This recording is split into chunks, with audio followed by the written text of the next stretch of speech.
Колко тук имат котка с аплодисменти? Така, нямате котка. Котката има вас. Котката има човек, който я храни. Вие сте техните кучки. Точно така. Много е различно да имаш куче и котка. Кучето ти е най-добрият приятел. Котката даже не ти е приятел. Тя е скапан са квартирант. Това, което е. Защото кучето се вълнува. То чака да се върне и такова маха с опашка. Моят човек е там, идва. Котката не се вълнува за никой. Тя просто наблюдава и вижда, че идвате. Къде ходиш? Гладна съм, цял да ми караш. Така, кучето ще обича винаги.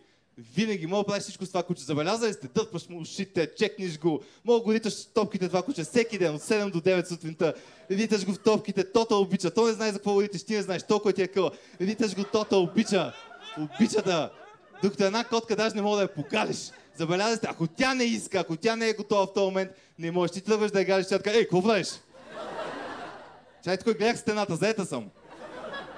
Обаче, ако една котка иска да я погалиш, не може да се спасиш от това. Тя идва, търка се, почва с врата, така, отзаде, ти я буташ, тя пак така. И ако това не помогне, следва стратегията на всяка котка, която е виж ми анала! Виж ми анала!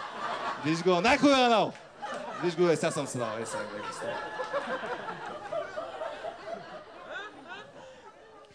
Защото котката е грациозна, тя знае, че е грациозна. Тя знае, тя е готина. Всяка котка ходи като Ал Пачино в усещане за жена. Тя просто знае как стават нещата. Тя знае, че е грациозна. Куче, виждали сте как си ближи топките и задника? Просто самята, не може да се оцели, въобще грозна картинка. Докато котката застава така в центъра на стаята, да скъда чака за така. Ти се чувства неудобно.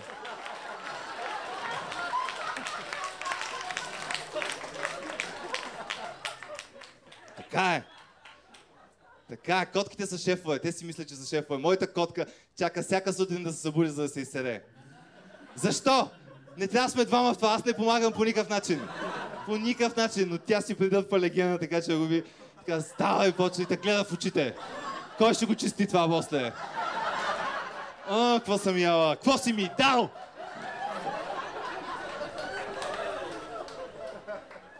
Така е. Забелязали сте, най-голямата разлика между котките и кучета е начинът, по който правят секс. Първо, котките го правят страхотен секс.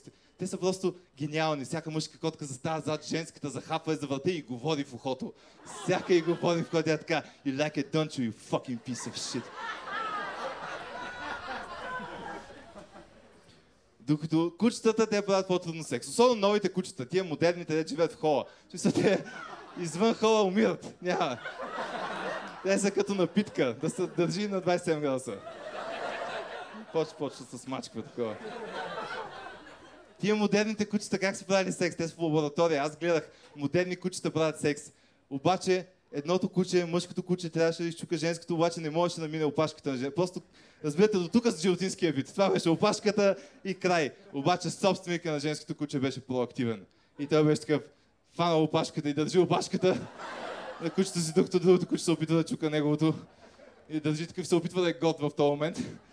И аз викам, колко гадно, каква излагация. Обаче после погледнах в интернет, това куче струва 2000 лева, разбирате ли? Ще му държи опашката, ще му духа, ако трябва тази транзакция трябва да стане. Бъде ви хора, аз бях какво, аз бяхте мега яки.